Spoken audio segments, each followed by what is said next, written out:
ایک تدبیر سکھائی اپنے بھائی کو پاس رکھنے کے لیے، تو اس کا ذکر کرتے فرمایا ما کان لیاخذ اخاہ فی دین الملک، بادشاہ کے قانون کے مطابق اپنے بھائی کو پکڑنا ان کے لیے جائز نہیں تھا۔ تو دین الملک کا معنی بادشاہ کا قانون، لفظ دین ایک معنی دیتا ہے قانون، دوسرا لفظ دین کا یہ پورا اسلام اور ایمان، یہ سارے کا سارا دین ہے۔ ان الدین عند اللہ الاسلام، یقیناً اللہ کے ہاں دین اسلام ہے۔ دوسرا فرمایا وَمَن يَبْتَغِ غَيْرَ الْإِسْلَامِ دِينًا فَلَن يُقْبَلَ مِنْهُ، جو شخص اسلام کے سوا دین تلاش کرے گا وہ اس سے ہرگز قبول نہیں کیا جائے گا۔ ان دونوں آیتوں میں پورا نظام حیات، عبادات اور معاملات پر مبنی اللہ نے جو ہمیں دیا، اس سارے نظام عبادت اور نظام معاملات، اس پورے مجموعے کا نام دین ہے۔ حدیث جبریل بھی اس معنی پر دلالت کرتی ہے۔ آپ نے مشکات شریف میں کتاب الایمان کی پہلی حدیث ہی یہ پڑھی ہوگی۔ ایک دفعہ حضرت عمر فرماتے ہیں رضی اللہ عنہ، ہم رسول اللہ صلی اللہ علیہ وسلم کے پاس بیٹھے ہوئے تھے، اذ طلع علینا رجل، اچانک یہ ہوا ایک شخص نمودار ہوا، لا یرا علیہ اثر سفر ولم یعرف منا احد، کوئی سفری نشان اس پر نہیں ہے، ہم میں سے کوئی شخص بھی اس کو پہچانتا نہیں ہے۔ شدید و بیاض ثیاب و شدید و بیاض شعر، اور اس کے کپڑے انتہائی سفید ہیں، بال انتہائی سیاہ کالے۔ اللہ کے نبی صلی اللہ علیہ وسلم کے پاس آ گیا، آپ کے سامنے گھٹنے ٹیک کر بیٹھ گیا۔ نسائی کی حدیث میں ہے اس نے اپنے دونوں ہاتھ آپ صلی اللہ علیہ وسلم کے رانوں کے اوپر رکھ دیے، آپ کے سامنے بیٹھ کر آپ سے سوال کرنے لگ گیا، کہنے لگا اخبرنی عن الاسلام، مجھے اسلام کے بارے میں خبر دے دے۔ فرمایا الاسلام ان تشهد ان لا الہ الا اللہ وان محمد رسول اللہ وتقیم الصلاة وتؤتی الزکاة وتصوم رمضان وتحج البیت، اسلام یہ ہے تو اس بات کی شہادت اور گواہی دے کہ اللہ کے سوا کوئی عبادت کے لائق نہیں، اور محمد صلی اللہ علیہ وسلم اللہ کے رسول ہیں، نماز قائم کر، زکوٰۃ ادا کر، رمضان کے روزے رکھ، بیت اللہ کا حج کر، یہ اسلام ہے۔ 5 رکن بیان کیے۔ وہ سوال کا جواب سن کر کہتا ہے صدقتا، آپ نے سچ کہا ہے۔ حضرت عمر فرماتے ہیں فَعَجِبْنَا لَهُ يَسْأَلُهُ وَيُصَدِّقُهُ، ہمیں سائل پر بڑا تعجب ہوا، کس طرح کا مسئلہ پوچھنے والا بندہ آ گیا ہے، سوال بھی خود کرتا ہے، سوال کا جواب پا کر تصدیق بھی کرتا ہے۔ اگر اس کو مسئلے کا پتہ نہیں تھا تو پوچھتا، لگتا ہے اس کو سوال کے جواب کا پتہ ہے، سوال بھی کر رہا ہے، تصدیق بھی کر رہا ہے کہ آپ نے سچ فرمایا۔ پھر اس نے کہا ایمان کے بارے میں بتاؤ، ایمان کیا ہے؟ فرمان تؤمن باللہ وملائکتہ وکتبہ ورسلہ والیوم الآخر والقدر خیرہ وشرہ من اللہ تعالی، تو اس بات پر یقین کر لے، ایمان لے اللہ پر، اس کے فرشتوں پر، اس کی کتابوں پر، اس کے رسولوں پر، قیامت کے دن پر، اور تقدیر کی اچھائی اور برائی پر۔ پھر کہتا اخبرنی الاحسان، مجھے احسان کے بارے میں خبر دو۔ فرمایا ان تعبد اللہ کأنک تراہ فإن لم تکن تراہ فإنہ یراک، تو اللہ کی عبادت اس طرح کر گویا کہ تو اللہ کو دیکھ رہا ہے یا اللہ تعالیٰ تجھے دیکھ رہا ہے، یہ صورت ہو۔ پھر کہتا ہے کہ مجھے قیامت کے بارے میں بتاؤ، متی الساعہ، قیامت کب آئے گی؟ فرمایا مل مسئول عنہا بِأَعْلَمَ مِنَ السائل، مسئول جس سے سوال کیا جا رہا ہے یعنی نبی علیہ السلام، سائل پوچھنے والا وہ شخص،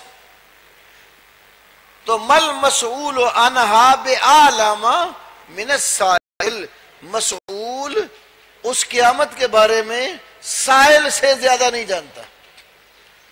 علامہ بدر الدین عینی نے عمدۃ القاری شرح صحیح بخاری میں اور حافظ ابن حجر نے فتح الباری شرح صحیح بخاری میں لکھا ہے، اس کا مطلب ہے قیامت کے بارے میں عدم علم میں، علم نہ ہونے میں دونوں برابر ہے، نہ سائل کو پتا ہے اور نہ ہی مسئول کو پتا ہے۔ کہتا اچھا چلو اخبرنی عن اماراتہا، اس کی کچھ علامتیں ہی بتا دو۔ تو پھر علامت بیان کی ان تلد الامۃ ربتہا وان ترى الحفاة العراة العالة رواء الشاة يتطاولون في البنيان، باندی مالکہ کو جنم دے گی۔ اس کی کئی تفسیریں کی گئی ہیں، بعد نے یہ تفسیر کی باندیاں بہت زیادہ لوگوں کے پاس ہوں گی اور مالک جن کے پاس باندیاں ہوں گی ان سے ان کی اولادیں ہوں گی اور وہ اولادیں اپنی والدہ باندی پر حکومتیں کریں گی۔ بعد نے یہ کہا کہ اس کا مطلب یہ ہے کہ بیٹی اپنی ماں کے اوپر حاکم بن جائے گی، ماں کی قدر و فقت نہیں ہوگی، بعد بیٹی اپنی چلانے کی کوشش کرے گی، چھوٹے بڑوں پر حکم کریں گے، یہ بھی مفہوم نکل سکتا ہے۔ اور حافی ننگے پاؤں چلنے والے، عرات آری ننگے بدن والے، آلہ تنگ دست، رواء الشاة بھیڑ بکریاں چرانے والے لوگ، ایسے لوگوں کو تم دیکھو گے یتطاولون فی البنیان، عمارتیں بنا کر آپس میں ایک دوسرے پر فخر کریں گے، لمبی لمبی بلڈنگیں بنائیں گے۔ یہ علامتیں بتائی، پھر وہ شخص چلا گیا۔ رسول اللہ صلی اللہ علیہ وسلم نے حضرت عمر سے کہا یا عمر اتدری من السائل، جانتے ہو یہ سائل کون تھا؟ فرمایا اللہ ورسولہ عالم، اللہ تعالیٰ زیادہ جانتا ہے اور اس کے بعد پھر اس کے رسول کو پتا ہوگا۔ تو بعض روایات میں ہے کہ شروع میں اللہ کے نبی کو بھی نہیں پتا چلا تھا وہ کون ہے۔ پھر آپ نے فرمایا ذالک جبریل اتاکم لیعلمکم دینکم، یہ جبریل تھے جو تمہارے پاس اس لیے آئے تاکہ تمہیں تمہارا دین سکھائیں۔ تو دین میں کیا بتایا؟ اسلام کے 5 رکن، شہادتین کا اقرار، عقیدہ، نماز، روزہ، حج، زکوٰۃ، عمل بھی، اعتقاد بھی، پھر ایمانیات۔ تو یہ ایمانیات اور اعمال کا مجموعہ جو ہے سارے اس عمل کو کیا فرمایا؟ دین۔ یہ جبریل تھے تمہارے پاس آئے تمہیں تمہارا دین سکھائیں۔ تو معلوم ہوا کہ دین ایک پورے نظام حیات کا نام ہے جس میں عبادات بھی ہیں، معاملات زندگی بھی ہیں۔ یا ضمناً جملہ معترضہ ہی سمجھو، ایک بات آپ کے گوش گزار کروں۔ کئی دفعہ ہوتا ہے نا جو ہمارے دوسرے حضرات ہیں جو نبی صلی اللہ علیہ وسلم کے بارے میں اعتقاد رکھتے ہیں کہ آپ صلی اللہ علیہ وسلم کو عالم ما کانا و ما یکون حاصل، کہ جو کچھ پہلے ہو چکا، جو اب ہو رہا ہے، جو آئندہ ہوگا، کائنات کے ذرے ذرے کا علم۔ تو اس حدیث میں کیا بتایا؟ جب قیامت کا پوچھا تو کیا کہا؟ مسئول کو سائل سے زیادہ پتا نہیں ہے۔ تو جب ہم ان سے بات کرتے ہیں نا، انہوں نے بڑے پینترے بدلے ہیں۔ اب اس نقطے پر بات کرتے ہیں نبی علیہ السلام کو غیب کا علم بالتدریج دیا گیا، آہستہ آہستہ کر کے، تو آخر میں تکمیل کی۔ جو بھی آپ آیت پڑھیں گے تو کہہ دیتے ہیں یہ آیت تو یہ پہلے دور کی ہے، تو آپ کو بالتدریج ملا۔ تو ہم پھر پوچھتے ہیں کہ وہ آیت ہی پڑھ دو جس آیت کے اندر اللہ نے کہا یہ آخری آیت ہے اور آج سب کو مکمل کر دیا ہے۔ یہ جو واقعہ ہوا نا، جو میں نے حدیث بیان کی، حدیث جبریل اس کو کہتے ہیں، یہ رسول اللہ کی زندگی کے آخری دور کا واقعہ ہے۔ اس کے دو حوالے دیتا ہوں آپ کو۔ یہ رسول اللہ صلی اللہ علیہ وسلم کی زندگی کے آخری دور کا واقعہ ہے۔ امام ابن مندہ رحمہ اللہ، کچھ امام ایسے ہیں جن کے باپ اور ان کا اپنا نام آپس میں ایک جیسے ہیں۔ محمد بن اسحاق، محمد بن اسحاق، ایک امام ہے محمد بن اسحاق بن یسار، محمد بن اسحاق بن یسار، یہ خاص طور پر غزوات کے ماننے ہوئے امام ہیں۔ دوسرے ہیں محمد بن اسحاق بن خزیمہ، محمد بن اسحاق بن خزیمہ، یہ صحیح ابن خزیمہ والے ہیں۔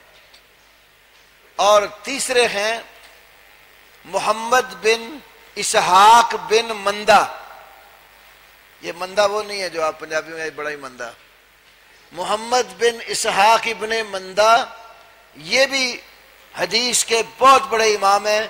ان کی ایک کتاب کا نام ہے کتاب التوحید، دوسری کتاب کا نام ہے کتاب الایمان۔ تو یہ محمد بن اسحاق بن مندہ جو امام ہے، ان کی کتاب الایمان ساری مسند ہے، جو حدیث بھی لاتے ہیں اپنے سے لے کر نبی علیہ السلام تک سند پیش کرتے ہیں۔ تو کئی اسانید سے امام ابن مندہ علیہ الرحمہ نے یہ حدیث جبریل بیان کی، اور بعض اسانید صحیح اسانید کے ساتھ اس حدیث میں ذکر ہے کہ یہ رسول اللہ صلی اللہ علیہ وسلم زندگی کے آخری دور میں یہ مسئلہ ہوا ہے۔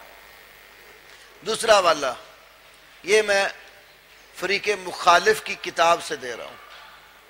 سعید اسد کا آپ نے نام سنا ہوگا، اس کے والد کی کتاب ہے مفتی محمد امین کی تعلیمات نبویہ۔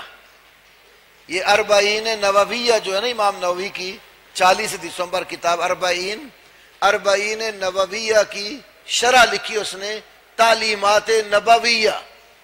اس کے اندر بھی اس نے یہ بات لکھی ہے کہ دین تکمیل کے مراحل میں تھا جس وقت جبریل نے آ کر یہ باتیں اللہ کے نبی صلی اللہ علیہ وسلم سے پوچھی۔ تو بات میں یہ عرض کر رہا تھا کہ جو لفظ دین ہے، لفظ دین، پہلا معنی آپ کو بتایا قانون، دین الملک، دوسرا معنی بتایا پورا نظام حیات، اور تیسرا معنی دین بمانے دعا، اور چوتھا معنی دین بمانے عبادت، مخلصین لہ الدین۔ قرآن میں کتنی آیتیں ہیں؟ مخلصین لہ الدین سے پہلے کسی جگہ دعا کا ذکر ہے، کسی جگہ عبادت کا ذکر ہے۔ وما امروا الا لیعبدوا اللہ مخلصین لہ الدین۔ یہ بات میں نے ہمارے ایک بہت بڑے مفتی ہوتے تھے، مفتی علا بخش ملتانی رحمت اللہ علیہ، مرید کے اجتماع میں یہ دو معنی انہوں نے لفظ دین کے آیتیں پڑھ کر بتائے کہ پیچھے حکم ہے عبادت کا، آگے بتایا مخلصین لہ الدین، کہیں پیچھے حکم ہے دعا کا، فدعوا اللہ مخلصین لہ الدین۔ تو دعا کے معنوں میں بھی ہے اور عبادت کے معنوں میں بھی ہے، اور دعا عبادت کی اقسام میں سے ایک قسم ہے۔ تو بمعنی دعا بھی استعمال ہو جاتا ہے، بمعنی عبادت بھی استعمال ہوتا ہے۔ پانچواں معنی جو اس آیت میں مقصود ہے، دین کا معنی بدلہ دینا، دانا یدینو، دین کا معنی بدلہ دینا۔ اس لیے قرآن میں ایک لمبی آیت ہے جس کو آیت مدایانہ بھی کہتے ہیں، لین دین کے متعلق، کچھ لیا اور کچھ دیا، لین دین کے متعلق والی آیت قرآن میں سب سے لمبی آیت ہے، اس کو آیت مدایانہ کہتے ہیں۔ تو دین کا پانچواں معنی کیا ہوا؟ بدلہ۔ تو یہاں پر اللہ رب العالمین نے فرمایا ہے مالک یوم الدین، مالک یوم الدین، قیامت کے بدلے والے دن کا مالک ہے۔ قیامت بھی اس لیے اس کا معنی کر دیتے ہیں کہ اس دن بدلہ ہونا ہے، روز جزا یا جزا اور سزا کے دن کا مالک ہے۔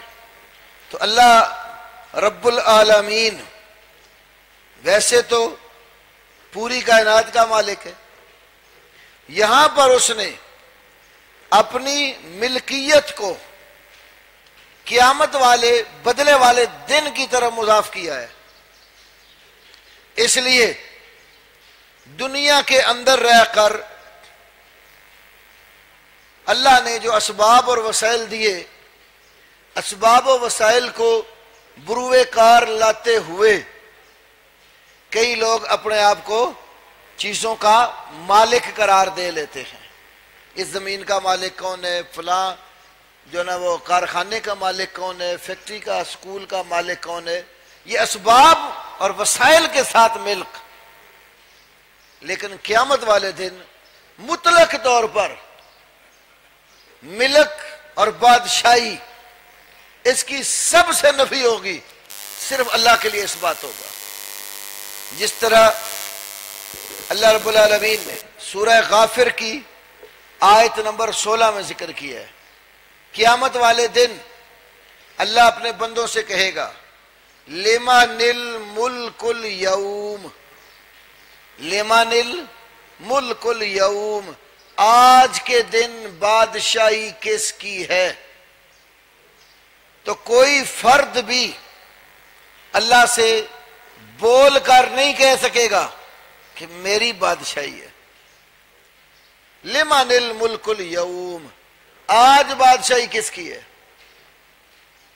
تو خود اللہ جواب دے گا للہ الواحد القہار، للہ الواحد القہار، اللہ اکیلے زبردست غلبے والے کی ہی بادشاہی ہے۔ للہ الواحد القہار، طالبان توجہ فرمائیں، للہ لام جارہ ہے، لفظ اللہ مجرور ہے، یہ پہلے آ گیا ہے۔ الواحد القہار یہ بعد میں آیا ہے۔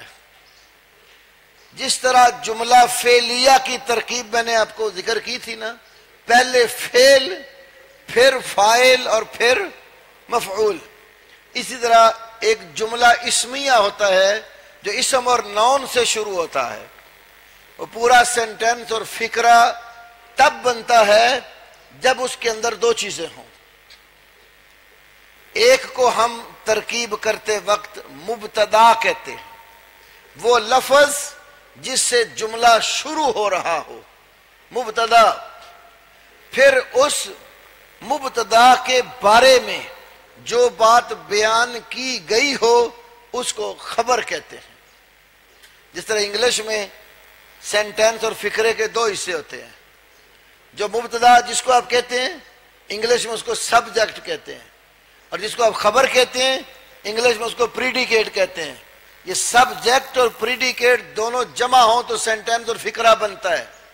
تو عربی میں مبتدا اسم جملہ بنتا ہے، پہلے مبتدا بعد میں خبر ہوتی ہے۔ تو مبتدا کی ابتدا اسم کے ساتھ ہوتی ہے، فعل کے ساتھ نہیں ہوتی۔ جملہ فعلیہ کی ابتدا فعل سے ہوتی ہے۔ تو حق کیا ہے؟ اسم جو مبتدا ہوتا ہے وہ پہلے ہوتا ہے، اور اس کی جو خبر ہوتی ہے خواہ وہ اسم کی صورت میں ہو فعل کی صورت میں، وہ کب آتی ہے؟ مبتدا کے بعد۔ تو ایک قاعدہ آپ کو بتایا تھا نا، تقدیم ما حقہ التاخیر یفید الحصر، جس چیز کا حق بعد میں نکلتا ہو اس کو حق دے دیں پہلے تو حصر اور تخصیص ثابت ہوتی ہے. جیسے میں نے آپ کو کہا تھا نا، ایک بندہ آیا کلاس پڑھنے، حق تو بنتا ہے وہ پیچھے ہی بیٹھے، لیٹ جو آیا ہے، تو ہم نے اس کو بلا کر کیا کہا، آگے تشریف لے آؤ. تو اس کا کیا مطلب ہوا، اس بندے کی کوئی خصوصیت ہے جس وجہ سے اس کو پیچھے نہیں بیٹھنے دیا، اس کو حق آگے دے دیا ہے. تو جب کسی چیز کا حق بعد میں ہو، دے پہلے دیا جائے، تو کیا فائدہ ہوتا ہے، حصر اور تخصیص کا. للہ الواحد القہار، للہ کا حق جو تھا الواحد کے بعد تھا، کہ للہ خبر ہے، الواحد آگے اس کا مبتدا ہے، تو یہ پہلے آ گئی ہے. تو حصر کا معنی ہو گیا کہ ملوکیت، بادشاہت اب صرف ایک ہی ہستی کے ساتھ خاص ہے جو اللہ کی ہستی ہے. للہ الواحد القہار، اللہ اکیلے زبردست غلبے والے کی ہی بادشاہی ہے. بات سمجھو، اللہ خالص توحید پسند کرتا. توحید میں اللہ رب العالمین کسی کا ایک ذرہ بھی حصہ اور شراکت پسند نہیں کرتا. وہ ہمارے حافظ عبداللہ شیخو پوری رحمت اللہ علیہ ہوتے تھے، تو توحید ان کا بڑا خاص عنوان ہوتا تھا اپنی تقاریر میں. تو ایک تقریر میں کہنے لگے کہ قرآن پہ غور کرو، سورہ نور میں اللہ نے مشرک اور زانی دونوں کو اکٹھا ذکر کیا ہے. یہ ظرافت طبع کے لیے عرض کرنے لگا ہوں. مشرک اور زانی دونوں کو اللہ نے قرآن میں اکٹھا ذکر کیا ہے. فرمایا نا، زنا کرنے والی عورت یا زنا کرنے والا مرد، وہ کسی ایمان والے سے نکاح اس کا نہ ہو، اس کا نکاح اسی جیسے زانی یا زانیہ سے یا مشرک سے ہو. تو وہ یہاں کہا کرتے تھے، جو زانی ہے نا، بیوی گھر میں رکھنے کے باوجود اپنی بیوی پر مطمئن نہیں ہوتا، وہ دیگر عورتوں کی طرف نگاہیں اٹھا اٹھا کے دیکھتا اور اپنے لیے خواہش نفس پورے کرنے کے اسباب ڈھونڈتا ہے. تو اسی طرح مشرک بھی اللہ پر ایمان رکھنے کے باوجود ایک اللہ پر مطمئن نہیں ہوتا، اس کو اللہ اکیلا کافی نہیں لگتا، وہ اللہ کے ساتھ اور مخلوق بھی ڈھونڈتا، بلکہ بعض اوقات دیگر مخلوق کو اللہ کے بالکل مساوی اور برابر کر دیتا ہے، دونوں میں کوئی فرق نہیں کرتا. میں کئی دفعہ ایک مثال دیا کرتا ہوں. ضلع شیخو پورہ میں ایک دربار ہے قلعے والا. قلعے والے دربار سے کچھ کتابیں چھپی ہیں، جن میں ایک کتاب کا نام ہے سے حرفی رموز معرفت. سے حرفی رموز معرفت. سے حرفی 3 حرفوں والے شعر، اور معرفت تو آپ نے سنا ہی ہوگا نا. جس بات کی بندوں کو سمجھ نہ آئے نا، تو یہ لوگ کیا کہہ دیتے، معرفت کی بات ہے. حالانکہ معرفت وہ ہے جو اللہ کی پہچان ہے.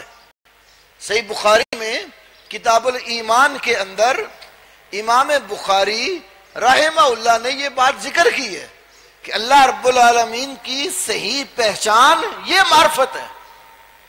اب اللہ کی تو ان کو پہچان نہیں ہوتی، تو اللہ کے بندوں کو اللہ کے ساتھ ملا رہے ہوتے ہیں. تو جب کوئی نفی کی جائے کہتے ہیں معرفت کی گل ہے. تو وہ جو رموز معرفت ہے نا، اس میں اس نے لکھا ہے، پنجابی کا شعر ہے، دال دوستی رب دی لوڑ نہیں، دال دوستی رب دی لوڑ نہیں، قلعے والے دا پلڑا چھوڑنا ہی. قلعے والے دے گرد طواف کر لے، مکے جاونے دی کوئی لوڑ نہیں. اے قصور نگاہ دا نادانو، رب ہور نہیں تے پیر ہور نہیں. سمجھے بات؟ کئی بھائیوں کے شاید اوپر سے گزر گئی ہے، دھیان کریں. پھر میں عرض کرتا ہوں، سمجھاتا ہوں. ڈال دوستی رب دی لوڑ نہیں، یعنی اللہ کی دوستی کی کوئی ضرورت نہیں ہے. قلعے والے دا پلڑا چھوڑنا ہی، قلعے والے پیر کا پلہ پکڑ لو، وہ چھوڑنے کی ضرورت نہیں ہے. اللہ کی دوستی کی ضرورت نہیں تو قلعے والے کا پلڑا چھوڑنے کی ضرورت نہیں. قلعے والے دے گرد طواف کر لے، مکے جاونے دی کوئی لوڑ نہیں، مکے جا کر طواف کرنے کی ضرورت نہیں ہے. آپ قلعے والے پیر کے آستانے پر طواف کر لو.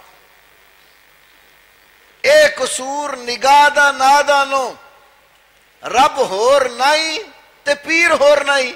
رب اور پیر کو علیحدہ علیحدہ سمجھنا یہ نگاہ کا قصور ہے.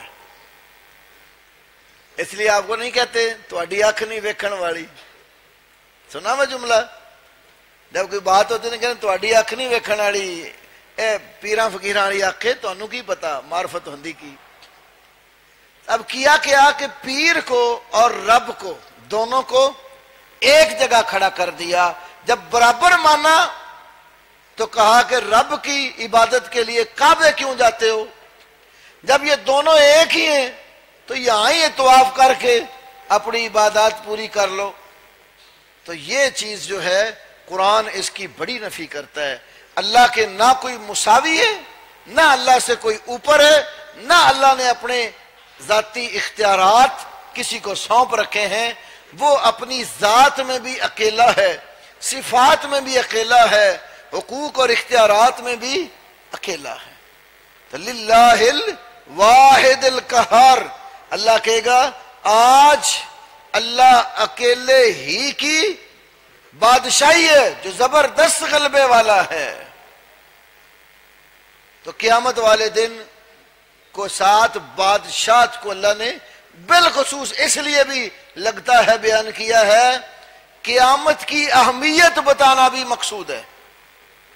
جب مالکے کی اضافت جو ہے وہ یوم الدین کے ساتھ کی ہے تو یہ اضافت اس بات کا تقاضا کرتی ہے کہ قیامت کی ویلیو اور اس کی وقت زیادہ ہو. جب بھی کسی چیز کی نسبت اونچی کی جاتی ہے تو اس چیز کا شرف بڑھتا ہے. لیکن قرآن ساری کتابوں سے اونچی کتاب ہے، تو جس کی نسبت قرآن سے قائم ہو جاتی ہے، جس کو اللہ قرآن یاد رکھنے کی ہمت دیتا ہے، قرآن پر چلنے کی جس کو اللہ توفیق دے دیتا ہے، تو یہ قرآن پر چلنے کی توفیق، قرآن یاد رکھنے کی توفیق ملتی ہے تو بندے کی نسبت قرآن سے لگ گئی. اب کہتے ہیں حافظ قرآن ہے، تو قرآن کے حافظ کا مقام ان لوگوں سے زیادہ ہوتا ہے جن کے پاس قرآن کے حفظ والی دولت نہیں ہوتی. تو نسبت جتنی اونچی ہوتی ہے اتنا اس چیز کا مقام بڑھتا ہے. اس کو بعض دفعہ علماء کہتے ہیں اضافت تشریفی. اضافت تشریفی، جیسے بیت اللہ، اللہ کا گھر. اب کعبے کی عظمت بیان کرنے کے لیے اللہ سے نسبت دے دی. رسول اللہ، اللہ کے رسول. ناقات اللہ، اللہ کی اونٹنی. اب لفظ رسول، لفظ ناقہ، لفظ بیت جب اللہ کی طرف ان کی نسبت کی تو ان چیزوں کی اہمیت زیادہ ہو گئی. تو مالک یوم الدین میں اللہ نے اپنی بادشاہی کی نسبت قیامت کی طرف کر کے قیامت والے دن کی اہمیت بتائی ہے. اور عقیدہ آخرت جو اسلام کے بنیادی عقائد میں سے ہے اس کی طرف توجہ دلائی ہے. جب تک آخرت کا تصور بندے کے اندر پختہ نہیں ہوتا اتنی دیر تک وہ بندہ اللہ کی عبادت کا حق ادا نہیں کرتا. سورہ زمر. جب تک بندہ آخرت پر سچا پختہ صحیح عقیدہ نہیں رکھتا اتنی دیر تک اس بندے کی توحید درست نہیں ہو سکتی. میں آپ کو آخرت اور توحید کی درستگی کے حوالے سے قرآن پاک سے ایک مثال پیش کرنے لگا ہوں۔ اللہ رب العالمین نے ہمیں اپنے مقدس کلام کے اندر ایک ایسا کلیہ اور مسئلہ دیا ہے کہ کسی کا عقیدہ چیک کرنا ہو کہ اس بندے کا عقیدہ اللہ تعالیٰ کی توحید پر درست ہے یا نہیں ہے، اور اس کا اخروی ایمان سچا اور صحیح ہے یا نہیں ہے، تو ایک قاعدہ اور اصول دیا ہے۔ غور کرو، سورہ زمر 24واں پارہ آیت نمبر 45، وَإِذَا ذُكِرَ اللَّهُ وَحْدَهُ، وَإِذَا ذُكِرَ اللَّهُ وَحْدَهُ، جب اللہ اکیلے کا ذکر کیا جاتا ہے، اشمئزت قلوب الذین لا یؤمنون بالآخرہ، جن لوگوں کا آخرت پر ایمان نہیں ہوتا ان کے دل سکڑ جاتے ہیں، ان کے دلوں کو انقباض ہو جاتا ہے۔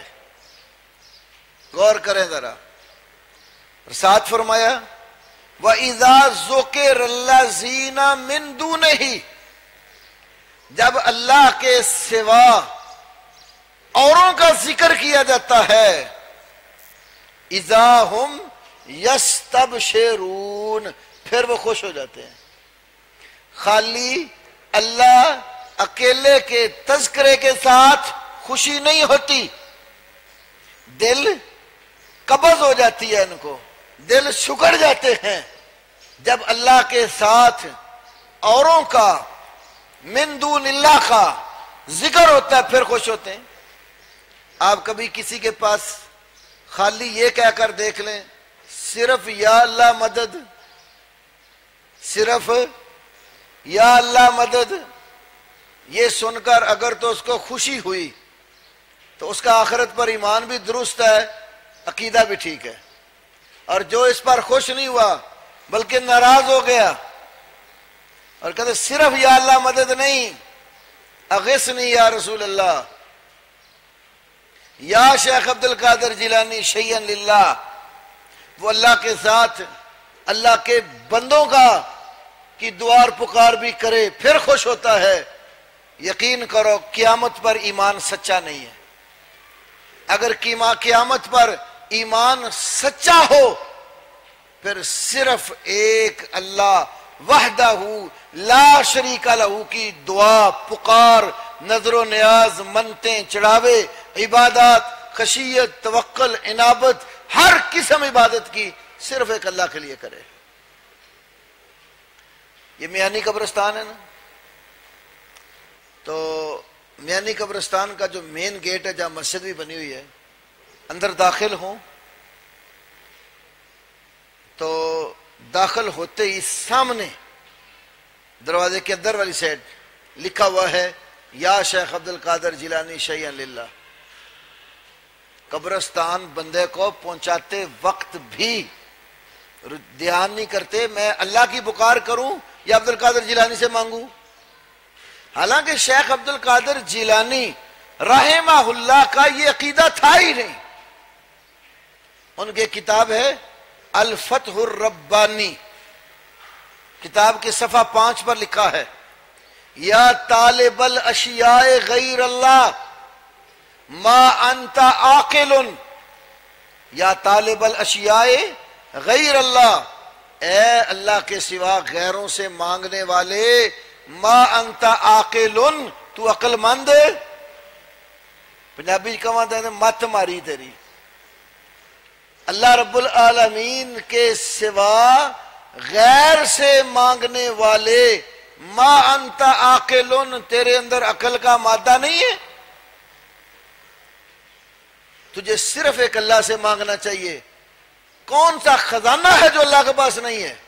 پھر قرآن کی آیت بھی نیچے ذکر کی وَإِن مِّن شَيْءٍ إِلَّا عِندَنَا خَزَائِنُهُ، إِن مِّن شَيْءٍ، یہ شیء نکرہ ہے، نکرہ پر مزید تنوین، دو زبر دو پیش کو تنوین کہتے ہیں نا.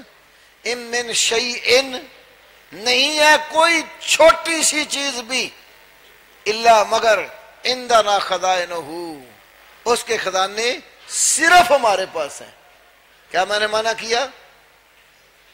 اس کے خزانے صرف ہمارے پاس ہیں. صرف مانا میں نے کیوں کیا؟ عندنا خزائنہ، عندنا ظرف ہے، عندہ اس کا مقام خزائنہ کے ترکیب میں بعد میں آنا تھا، لیکن یہاں اس کو اٹھا کر پہلے حق دیا ہے، عبارت موقد کی ہے. عندنا خزائنہ یہ حصر کا معنی دیتا ہے. کون سا خزانہ ہے جو اللہ کے پاس نہیں ہے تو اللہ کا در چھوڑ کے غیر سے مانگتے ہو؟ تو شیخ عبد القادر جیلانی کہتے ہیں کہ تو عقل مند نہیں ہے. ایک جگہ کہتے ہیں کیف تقول لا الہ الا اللہ وفی قلبک کم آلہہ، تو کلمہ کیسے پڑھتا ہے لا الہ الا اللہ، تیرے دل میں کتنے الہ اور معبود سجے بیٹھے ہیں. تیرا اپنے کسب پر اعتماد کرنا، دنیا کی دولتوں پر اعتماد کرنا، یہ ان کو الہ اور معبود بنانا ہے. تو کتنے الہ اور معبود بنا کر سینے میں سجائے بیٹھا ہے اور زبان سے کلمہ پڑھتا ہے. کیف تقول لا الہ الا اللہ وفی قلبک کم آلہہ، لا الہ الا اللہ کیسے کہتا ہے جبکہ تیرے دل میں کتنے الہ اور معبود ہیں. تو یہ تو عبد القادر جیلانی کا عقیدہ ہی نہیں تھا رحمہ اللہ. الفتح الربانی کے آخر میں دوسری ان کی کتاب فتوح الغیب، فتوح الغیب کے آخر میں بھی ان کی وصیت چھپی ہے. اپنے بیٹے کو قریب المرگ جب تھے بلا کر وصیت کی. کیا وصیت کی؟ وہی جو نبی علیہ السلام نے عبداللہ ابن عباس کو سکھائی. کیا سکھایا؟ اذا سألت فاسأل اللہ وإذا استعنت فاستعن باللہ، جب بھی تو نے سوال کرنا ہو اللہ سے سوال کر، اور جب بھی مدد مانگنی ہو اللہ سے مدد مانگ. یہ وصیت اپنے بیٹے کو کی. اور وَلَا تَرْجُو إِلَّا اللَّهِ، اللہ کے سوا کسی سے امید وابستہ نہ کر. تو عبد القادر جیلانی تو نہیں کہتے تھے کہ تم مجھے پکارو، لیکن ہمارے دوستوں نے گمراہی کی بھی حد ہی کر دی ہے. انڈیا سے کتاب چھپی ہے بہار بغداد، بہار بغداد، یہ میرے کتب خانے کی کتاب ہے. عجیب واقعہ لکھا اس نے، کئی واقعات اس نے شیخ عبد القادر جیلانی کے حوالے سے لکھے. ایک واقعہ لکھا، آپ غور کریں کہ ان کی عقل کہاں تک کام کرتی ہے. ایک بچہ چھوٹا تھا، ملک الموت نے اس بچے کے باپ کی روح قبض کر لی. بچہ رونے لگ گیا کہ میرا کیا قصور ہے، میں بچپن میں ہوں، چھوٹا ہوں، کمانے کے قابل نہیں ہوں، میرا باپ جو میرا سرپرست تھا اس کا سایہ میرے سر سے اٹھا لیا گیا. رو رو کر کہتا ہے اس نے خون پسینہ ایک کر دیا. تو کسی نے اس بچے سے کہا بیٹا یہاں کیوں روتے ہو؟ رونا ہے تو دربار غوثیت میں جا کر روئیں. کہتے نہیں وہ غوث پاک کے دربار پہ آ گیا. تو شیخ عبد القادر جیلانی کے سامنے اس نے رو رو کر برا حال کر لیا اور قصہ بیان کیا کہ دیکھیں اب میری عمر، میں کمانے کے قابل نہیں، بے سہارا ہو گیا ہوں، میرے باپ کی روح ملک الموت نے قبض کر لی. کہتے ہیں شیخ عبد القادر جیلانی بچے کی بات سن کر جلال میں آ گئے اور آسمان پر نگاہ دوڑائی، دیکھا ملک الموت چوتھے آسمان پر پہنچ چکا ہے. آپ نے سنا ہوگا، کہتے ہیں شہباز لا مکانی، غوث سمادانی شہباز لا مکانی. تو کہتے ہیں جب دیکھا ملک الموت چوتھے آسمان پر پہنچ گئے، پرواز کی پھر غوث پاک نے اور چوتھے آسمان پر جا کر ملک الموت کو پکڑ لیا اور کہا میرے مرید کی روح واپس کر دے. ملک الموت نے کہا میں تو اللہ کے حکم سے گیا اور روح قبض کر کے آ گیا، میں تو واپس نہیں کروں گا. عبد القادر جیلانی نے ان کے پاس جو زنبیل تھی جس میں روحیں ڈالی تھی اس دن کی، ملک الموت سے وہ زنبیل تھیلا چھین لیا، تھیلا چھین کر اس کو الٹایا، جتنی روحیں اس دن کی وہ لے کر جا رہا تھا اللہ کے پاس ساری واپس اپنے قالبوں میں پہنچ گئیں۔ وہ ایک مرید کی خاطر کئی مردے زندہ ہو گئے، اور ملک الموت نے جا کر اللہ سے کہا کہ میں تو تیرے حکم سے روح قبض کرنے گیا تھا، تو تیرے ایک بندے نے چوتھے آسمان پر مجھے پکڑ لیا اور مجھ سے روح والا تھیلا چھین لیا۔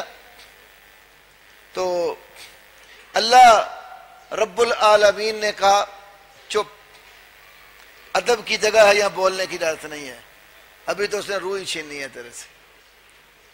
تو اتنے یعنی قصے کہانیاں لوگ بنا بنا کے بزرگوں کے نام منسوب کر دیتے ہیں، نہ اللہ کی عظمت کا کوئی خیال، نہ اللہ کے حکم کی کوئی پرواہ، نہ بزرگوں کی اپنے عقائد اور ان کے اقوال کا کوئی لحاظ، جعلی قصے کہانیاں بنا کر کتابیں بھی چھاپ رہے ہیں، عوام کو گمراہ بھی کر رہے ہیں۔ جبکہ شیخ عبد القادر جیلانی نے یہ درس اپنے ماننے والوں کو نہیں دیا۔ انہوں نے بھی یہی کہا کہ جب بھی دعا کرنی ہے، پکارنا ہے، مانگنا ہے، اللہ رب العالمین سے مانگا کرو، اللہ کے خزانے میں کسی چیز کی کمی نہیں ہے، ہر چیز اللہ کے پاس ہے۔ تو مالک یوم الدین، اللہ قیامت کے دن کا مالک خاص طور پر ہے، اور قیامت کی اہمیت بتائیے، اور قیامت پر ایمان صحیح صرف اس بندے کا ہے جس کا عقیدہ توحید ٹھیک ہے۔ جس کا عقیدہ توحید ٹھیک نہیں ہے، وہ زبان سے کہتا بھی رہے میں قیامت کو مانتا ہوں، اس کا ایمان آخرت پر درست نہیں ہے، کیونکہ اللہ کہتا ہے وَإِذَا ذُكِرَ اللَّهُ وَحْدَهُ، جب اللہ اکیلے کا ذکر ہوتا ہے، ذکر اللہ ساتھ وحدہ بھی فرمایا، کوئی شبہ چھوڑا ہی نہیں ہے، جب اللہ اکیلے کا ذکر ہو، اشمئزت قلوب الذین لا یؤمنون بالآخرہ، جن کا آخرت پر ایمان نہیں ہوتا ان کے دل کڑنے لگ جاتے ہیں۔ وَإِذَا ذُكِرَ الَّذِينَ مِن دُونِهِ، جب اللہ کے سوا اوروں کا ذکر ہوتا ہے تو اِذَا هُمْ يَسْتَبْشِرُونَ، پھر وہ لوگ خوش ہوتے ہیں۔ یہ جو آیت ہے نا، اس کی تفسیر میں علامہ سید محمد محمود الآلوسی، علامہ آلوسی کے نام سے مشہور ہیں، بہت بڑے حنفی عالم گزرے ہیں، بغداد کے کبار مفتیوں میں سے تھے۔ انہوں نے ایک تفسیر لکھی قرآن کی، اس کا نام ہے روح المعانی، تفسیر روح المعانی۔ اس آیت کی تفسیر کبھی نکال کر پڑھیں۔ انہوں نے اپنا ذاتی ایک واقعہ لکھا۔ وہ کہتے ہیں میں نے ایک بندے کو دیکھا جو اپنی مشکل اور مصیبت میں کسی اللہ کے ولی کو پکار کر کہہ رہا تھا یا سیدی اغثنی، اے میرے فلاں سردار اغثنی، میری فریاد رسی کرو۔ تو یہ پکار رہا تھا اللہ کے ولی کو۔ علامہ آلوسی کہتے ہیں میں نے اس کو کہا قل یا اللہ، قل یا اللہ، تو یا اللہ کیوں نہیں کہتا؟ کہہ یا اللہ کہ اے اللہ تو میری فریاد پوری کر، تو کہہ رہا یا سیدی اغثنی۔ پھر کہتے ہیں اللہ نے قرآن میں ذکر کیا ہے، اس کو پھر آیت سنائی اذا سألک عبادی انی فانی قریب، جب آپ سے میرے بندے میرے بارے میں سوال کریں بتاؤ میں قریب ہوں، اجیب دعوت الداع اذا دعان، جب بھی مجھے پکارنے والا پکارتا ہے تو میں اس کی پکار کو قبول کرتا ہوں۔ جب اللہ کہتا ہے مجھے جب پکارنے والا پکارتا ہے تو میں پکار قبول کرتا ہوں، تو کہنے لگے اللہ کے بندے یا اللہ کے۔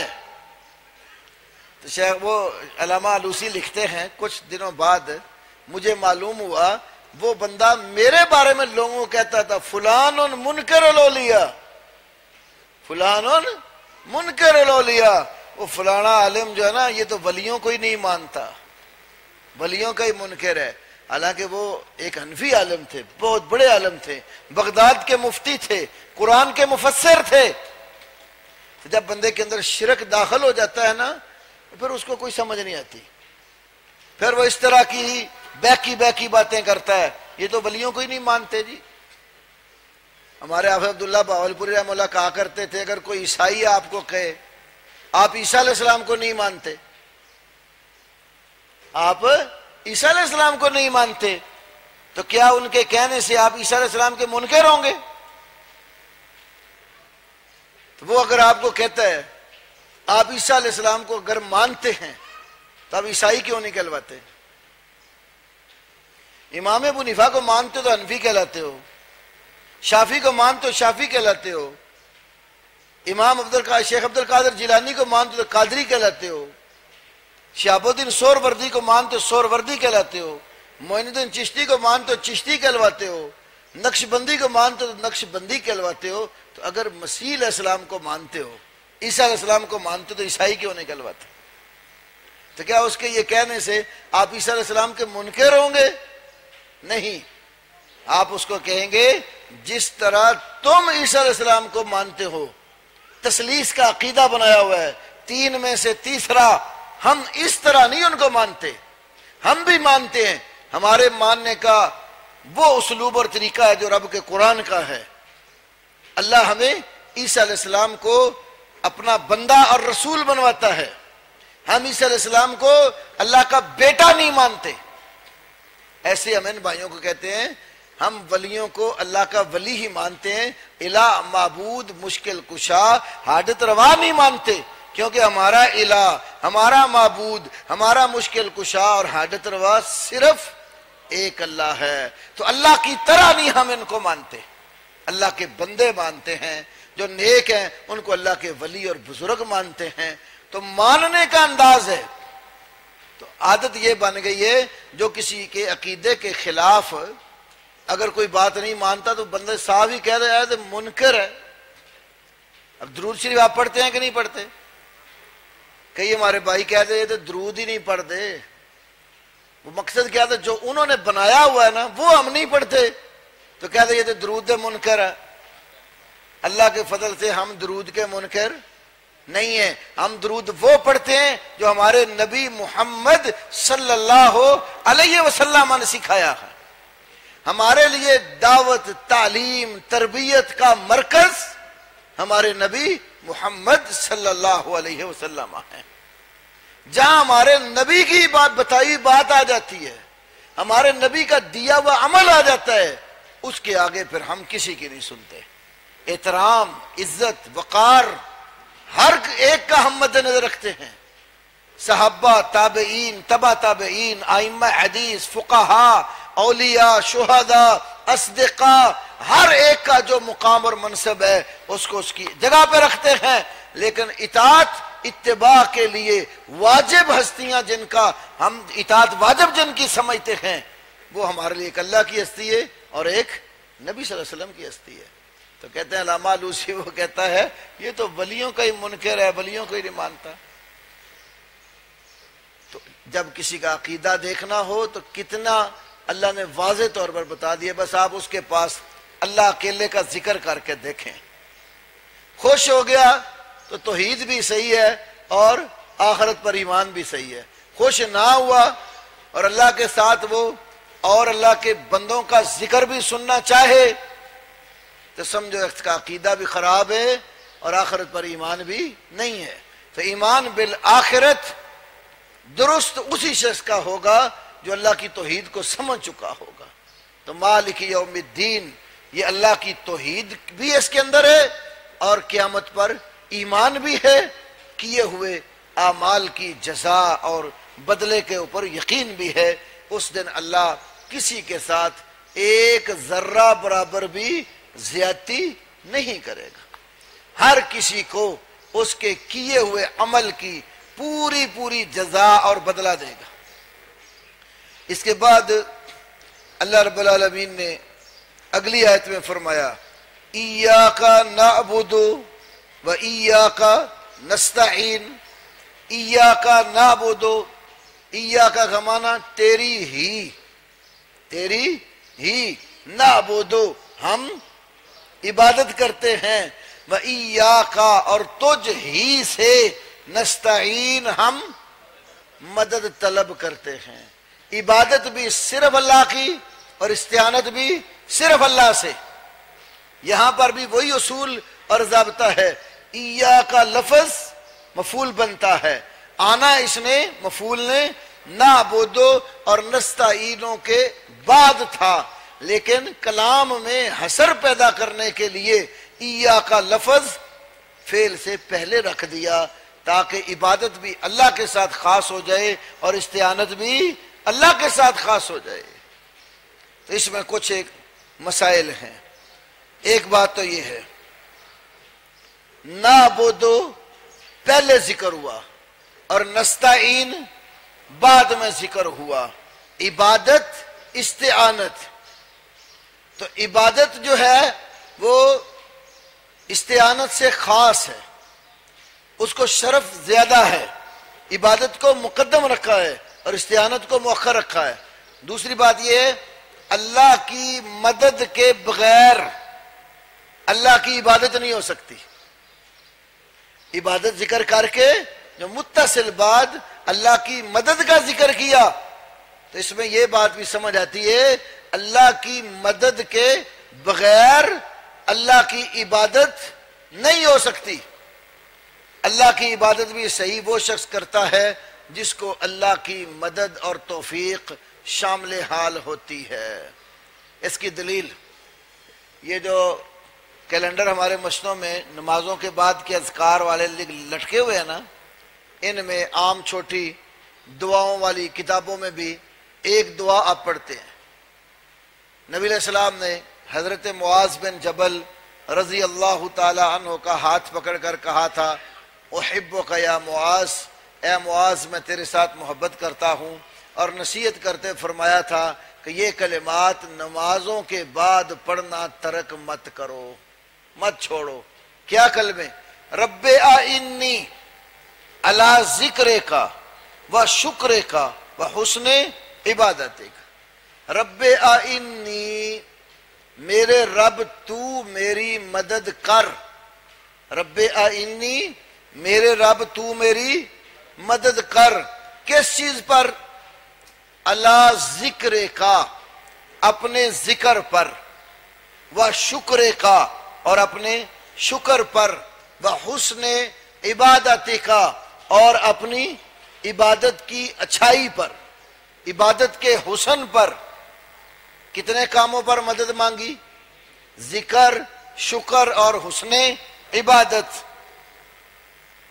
اللہ کا ذکر بھی اللہ کی مدد کے ساتھ ہی ہوتا ہے, اللہ کا شکر بھی اللہ کی مدد کے ساتھ ہے. اچھے طریقے سے اللہ کی عبادت بھی اللہ کی مدد کے ساتھ ہے. اگر اللہ کی مدد نہ ہو نہ صحیح بندہ ذکر کر سکتا ہے, نہ شکر کر سکتا ہے, نہ اچھے طریقے سے عبادت کر سکتا. یہ تینوں کام بڑی اہمیت کے حامل ہیں. تمام عبادات میں سے یا ہر چیز میں سب سے بڑی چیز اللہ کا ذکر ہے. ہر چیز سے بڑی چیز اللہ کا ذکر ہے. وَلَا ذِكْرُ اللَّهِ اکبر, وَلَا ذِكْرُ اللَّهِ اکبر, یقیناً اللہ کا ذکر سب سے بڑا ہے. اس ذکر سے خالی وظیفے پڑھنا مراد نہیں ہے. مت یہ سمجھ لو کہ تسبیح لے کے سبحان اللہ کرنے بیٹھ جائے, نہ نماز کی فکر, نہ روزے کی, نہ حج کی, زکوٰۃ کی, تو سب سے بڑی چیز تو ذکر اللہ ہے, تو میں ذکر میں لگا ہوا ہوں. ذکر اللہ میں یہ بات بھی داخل ہے, آپ جو بھی کام کرنے لگیں اس کام کے کرتے وقت آپ کو اللہ یاد ہو کہ یہ کام میرے اللہ نے مجھے کرنے کی اجازت دی ہے یا نہیں. رب نے اجازت دی تو کرو, رب نے اجازت نہیں دی تو نہ کرو. ہر موقع پر آپ کو اللہ یاد رہے. تو اللہ کے حقوق اور بندوں کے حقوق تبھی ادا ہوں گے جب ہر موقع پر اللہ یاد ہو. اللہ کو بندہ اپنے سامنے رکھے, سامنے رکھ کر اس کی عبادت کرے. جیسے حدیث جبریل میں احسان والی بات آئی, جب آپ ہر وقت اپنے اللہ کی یاد میں ہوں، آپ اپنے رب کی مخالفت نہیں کریں گے، رب کے حکم کی عدولی نہیں کریں گے، خلوتوں اور تنہائیوں میں بھی رب کی نافرمانی نہیں کریں گے، کیونکہ جو کام بھی کریں گے تو آپ کو اللہ یاد ہوگا کہ میرے اللہ نے تو یہ کہا ہے یا نہیں کہا، کہا ہے تو کرو گے، نہیں کہا تو بچو گے۔ اور ہر عبادت کا مقصد بھی ذکر اللہ ہے۔ اب عبادات میں نماز کی کتنی اہمیت ہے، تو موسیٰ علیہ السلام کو اللہ تبارک و تعالیٰ نے فرمایا تھا اقیم الصلاۃ لذکری، اقیم الصلاۃ لذکری، میرے ذکر کے لیے صلاۃ اور نماز قائم کر۔ تو نماز پڑھنے کا مقصد بھی اللہ کو یاد کرنا ہے، جہاد کرنے کا مقصد بھی اللہ کو یاد کرنا ہے، زکوٰۃ دینے کا مقصود بھی اللہ کی یاد ہے، ہر عبادت کا مقصد اللہ کی یاد ہے۔ تو اللہ کی یاد پر سب سے بڑی چیز ہے نا، تو یہ توحید کا حصہ ہے۔ اللہ کو ہر وقت یاد رکھنا اللہ کی وحدت اور اس کی توحید کا حصہ ہے۔ تو عبادت ہمیشہ اللہ کی مدد کے ساتھ ہے۔ تو مدد تین چیزوں پر مانگی، پہلا ذکر اور دوسرا شکر۔ شکر کا ایک مفہوم میں آپ کو بتا چکا ہوں، حمد کی تعریف کرتے ہوئے اللہ کی دی ہوئی نعمتوں پر اس کی تعریف اور ثنا کرنا، یہ شکر ہے۔ ایک حدیث ہے غالباً حسن درجے کی ہے، رسول اللہ صلی اللہ علیہ وسلم نے فرمایا، طبرانی میں ہے، اربع من اوتیہن اوتی خیر الدنیا والآخرہ، چار چیزیں جس شخص کو عطا کر دی گئیں اس کو دنیا اور آخرت کی خیر عطا کر دی گئی۔ خالی دنیا کی خیر نہیں، دنیا اور آخرت کی خیر۔ اسلام ہماری دونوں چیزوں کی خیر کا تقاضا کرتے ہیں، دنیا کی بھی اور آخرت کی بھی۔ چار چیزیں کیا ہیں؟ قلب شاکر ولسان ذاکر وبدن علی البلاء صابر وامرأۃ لا تخونہ فی نفسها ولا فی مالہ۔ بڑی شاندار باتیں ہیں یہ۔ قلب شاکر، یہ دل جو اللہ نے دیا نا، یہ اللہ کی نعمتوں کی قدر کرنے والا ہو۔ یہ زبان جو اللہ نے دی ہے، ولسان ذاکر، زبان اللہ کا ذکر کرنے والی ہو، اور اللہ کے ذکر اور شکر کرنے پر، دین پر چلنے پر مصیبتیں بھی آتی ہیں، پریشانیاں بھی آتی ہیں نا۔ یہاں بھی شاید آپ کو کچھ پریشانیاں بھی ہیں، مجھے خود ہیں، ابھی تھوڑے سے انتظامات باقی ہیں، رمضان بھی آ گیا ہے، پریشانی تو ہے نا، گرمی بھی آپ کو تنگ کرتی ہے، اوپر ہماری مائیں بہنیں بیٹیاں بھی بعض دفعہ پریشان ہوتی ہیں، لیکن یہ نعمت بڑی عظیم ہے جو تیسری ہے نا، عظیم نعمت ہے۔ یہ جسہ، جسم اور بدن اللہ نے جو آپ کو دیا، وَبَدَنٌ عَلَى الْبَلَاءِ صَابِرٌ، بلاؤں پر، مصیبتوں پر، پریشانیوں پر جسم صبر کرنے والا ہو۔ صبر اللہ کی عظیم نعمت ہے۔ ہمیں تو وہ مشکلات نہیں آئیں جو پہلے لوگوں کو آئی تھی۔ پہلے لوگوں میں وہ بھی تھے، رسول اللہ صلی اللہ علیہ وسلم نے بتایا، آری سر پر رکھ کر چیر کر 2 ٹکڑوں میں تقسیم کر دیا گیا تھا۔ اسلام کی پہلی شہیدہ سیدہ سمیہ رضی اللہ عنہا، حضرت یاسر کے قبیلے سے والدہ ان کی، انہیں دونوں پاؤں، ایک اونٹ سے دوسرے اونٹ، جیسے سیرت کی کتابوں میں قاضی سلیمان منصور پوری رحمہ نے لکھا ہے، باندھا گیا اور دونوں اونٹ مخالف سمتوں میں دوڑا کر چیر کے 2 ٹکڑے کر دیے گئے۔ وہ مصیبتیں بھی ہمارے اوپر نہیں ہیں، تو ان لوگوں نے بھی تو صبر کیا ہے نا۔ صبر کے بڑے اجر ہیں۔ ایک اور بڑی مشہور حدیث ہے، فرمایا ان من ورائکم ایام صبر، تمہارے پیچھے صبر کے دن آنے والے ہیں، اور ان دنوں میں صبر کرنا بڑا مشکل ہوگا۔ کیسے؟ کل قابض الجمر، آگ کا دہتا ہوا انگارہ مٹھی میں پکڑنا جیسے مشکل ہوتا ہے، اس طرح صبر کرنا بھی مشکل ہوگا، لیکن جو بندہ ان مشکلات پر صبر کرے گا فَلَهُ أَجْرُ 50، فرمایا اس کو 50 بندوں کے برابر اجر ملے گا۔ 50 بہنیں ہیں نا اوپر مثلا، تو مشکل آ گئی کسی بہن پر، اس نے صبر سے کام لیا، تو 50 بہنوں کو جتنا اجر اللہ نے دینا ہے اتنا اجر اسے اکیلی بہن کو مل جائے گا۔ بھائیوں میں سے 50 بھائیوں کو جتنا اجر ملنا ہے، ایک بھائی کو مصیبت ہے، صبر کر رہا ہے، برداشت کر رہا ہے، برداشت سے باہر ہوئی جا رہی ہے بات، پھر بھی صبر کرتا ہے، تو اللہ 50 بندوں کا اجر دیتا ہے، تھوڑی بات۔ اور جو صبر کرنے کی کوشش کرتا ہے نا، اللہ صبر کی توفیق دیتا ہے۔ من یتصبر صبرہ اللہ، بخاری کی حدیث ہے، من یتصبر صبرہ اللہ، جو صابر بننے کی کوشش کرتا ہے، یتصبر یتصرف، اس میں تصنع پایا جاتا ہے۔ من یتصبر، جو صبر کرنے کی کوشش کرتا ہے، ہمت کرتا ہے، صبرہ اللہ، اللہ اس کو صبر عطا کر دیتا ہے۔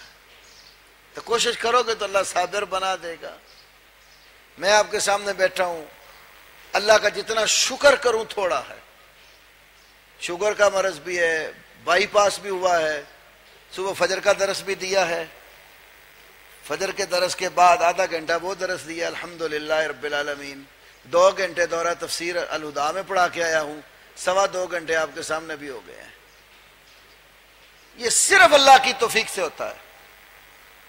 حالانکہ شوگر والے بندے کو روزہ رکھنا مشکل ہوتا ہے، روزہ رکھ کر بولنا اس سے مشکل ہوتا ہے، لیکن میں یہ سمجھتا ہوں یہ صرف اللہ کی توفیق سے ہوتا ہے۔ جب تک اللہ کی مدد اور توفیق نہیں ہوگی ہم کچھ بھی نہیں کر سکتے، اور یہ چیزیں ہمیں عقیدے میں پختگی دیتی ہیں۔ تو صبر ایسا جسم جو مصیبت پر صبر کرنے والا ہو، دنیا میں بھی خیر اور آخرت میں بھی خیر۔ جملہ موترزئی ہے، جو بندہ زیادہ شادیاں کرتا ہے نا تو اس کو اس سے بھی صبر کرنا آتا ہے۔ ہمارے حافظ سید صاحب فرمایا کرتے ہیں کہ یہ بھی صبر سکھانے کا ایک ذریعہ ہے، کبھی ایک کی سنی، کبھی دوسرے کی سنی، کبھی ادھر سے گالیاں، کبھی ادھر سے باتیں، تو اللہ صبر کی ہمت دیتا ہے۔ تو صبر کی کوشش جو کرتا ہے اللہ اس کو صابر بنا دیتا ہے، اور یہ صبر دنیا کی بھی خیر اور آخرت کی بھی۔ چوتھی اور آخری بات ہے اس میں، یہ میری بہنوں اور ماں اور بیٹیوں کے لیے ہے، وَامْرَأَةٌ لَا تَخُونُهُ فِي نَفْسِهَا وَلَا فِي مَالِهِ۔ اللہ تعالیٰ کسی آدمی کو بیوی ایسی دے جو 2 خوبیوں کی مالک ہو۔ کتنی خوبیاں ہو بیوی میں؟ 2۔ لا تخونہ فی نفسہا، اپنے وجود میں خامد کے ساتھ خیانت نہ کرے۔ جس کے ساتھ نکاح ہو گیا ہے اس کی نگاہ، اس کا دل، اس کا وجود پورے کا پورا اپنے شوہر کے لیے محصور ہو کر رہ جائے۔ شوہر کے سوا اپنا جنسی تعلق، اپنی نگاہ کا استعمال غلط کہیں نہ کرے، خامد کی ہو کر رہ جائے، نفس میں خیانت نہ کرے۔ دوسری خوبی، یہ خوبی جو دوسری ہے نا یہ تھوڑی عورتوں میں ہے، وَلَا فِي مَالِهِ، آدمی کے مال میں بھی خیانت نہ کرے۔ جو بندہ کہے لا کر دے، بندے کی اجازت سے خرچ کرے۔ تمہارے معاملہ برعکس ہے، روزوں میں نمازیں بیچاری پڑھیں گی، روزے رکھیں گی، راتوں کو تراویح بھی پڑھیں گی، عبادات بڑی کریں گی، چاند رات کو دیکھنے والا ہوتا ہے پھر موسم۔ جو ہی چاند رات آتی ہے نماز روزہ عبادت کوئی بھی یاد نہیں رہتا۔ خامد نے جو پیسے لا کے دیے تھوڑے تھوڑے کر کے جمع کیے ہوں گے، ایک رات کے کچھ لمحوں میں ختم۔ وہ اس کا میک اپ، سرخی پاؤڈر، کپڑے، لباس، عجیب عجیب چیزیں ایسی ہوتی ہیں، خامد سے پوچھے بغیر ہی وہ بیچارہ مسجد میں بھی صفائی کر رہا ہے، تراویح سے فارغ ہوا ہے، تو یہ اللہ کی بندی شاپنگ سینٹر میں گھوم رہی ہوتی ہے کہ نہیں؟ عمومی حالت یہی ہے نا۔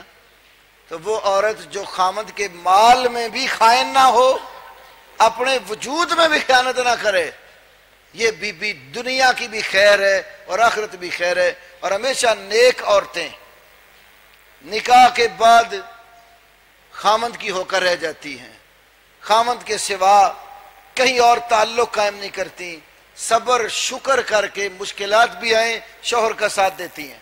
اور ایسی بی بی جو نیک نمازیں پڑھے، روزے رکھے، اللہ کے حق بھی ادا کرے اور اللہ کے بندے اپنے شوہر کا حق بھی صحیح ادا کرے۔ علامہ البانی صحیحہ میں حدیث لائے ہیں، قیامت والے دن جنت کے 8 دروازے اس کو پکار کر کہیں گے ادھر سے گزر جا۔ کتنی وہ نیک بی بی ہے جس کو جنت کے ہر دروازے سے آواز آئے اللہ کی بندی ادھر سے گزر جا۔ تو یہ خوبیاں اپنے اندر پیدا کرنے کی پوری کوشش اور تگ و دو کرنی چاہیے۔ اللہ رب العالمین ہمیں کتاب کو، قرآن کو، سنت کو سمجھ کر عمل کی توفیق عطا فرمائے۔ باقی ایاک نعبد کے مسائل انشاءاللہ کل کے درس میں ہوں گے۔ آج انشاءاللہ عصر کے بعد عرفان جوید بھائی انشاءاللہ آپ کو سبق پڑھائیں گے، تفسیر ہی نا، کون سی سورت پڑھائیں گے اعلان کر